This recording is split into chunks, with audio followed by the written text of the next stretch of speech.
అదే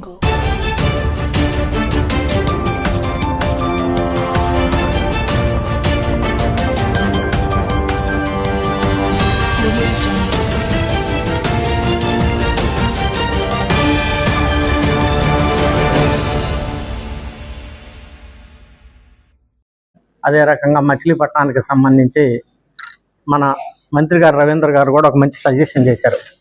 ఇప్పుడు మనకి కత్తిపూడి నుంచి ఒంగోలు వరకు 350 కిలోమీటర్ల రోడ్డు ఒకటి ఉంది. దాంట్లో లోసరి బ్రిడ్జ్ దగ్గర నుంచి దాన్ని తాళపాలెం, తర్వాత గిలకల్, ఉల్లిపాలెం, వాడపాలెం, కోడూరు, తాళపాలెం, గిలకల్ దిండి, శ్రీశోరమ్మటి గారు.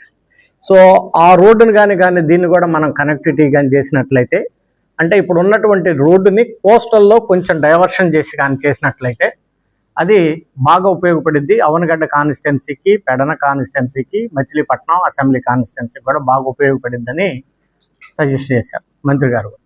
సో అది కూడా అధికారులకు బాగా నచ్చింది. దాన్ని ఢిల్లీలో డెఫినెట్గా నితిన్ గడ్కరీ గారితో మాట్లాడి, సో ఆ కోస్టల్ రోడ్ని దీన్ని కానీ తీసుకెళ్ళినట్టయితే కొంచెం డైవర్ట్ చేసి అది బ్రహ్మాండంగా ఉంటుంది. సో దాని మీద కూడా చర్చ జరిగింది. దాన్ని కూడా త్వరలో కంప్లీట్ చేయించడానికి ఒక పార్లమెంటు సభ్యుడిగా నేను, మా శాసనసభ్యులు అందరం కూడా కలిసి, మంత్రి గారు కూడా కలిసి దీన్ని కూడా మేము ప్రపోజల్స్ పెట్టి డెఫినెట్గా దాన్ని కూడా మా వంతు మేము ప్రయత్నం చేస్తాం. అదే రకంగా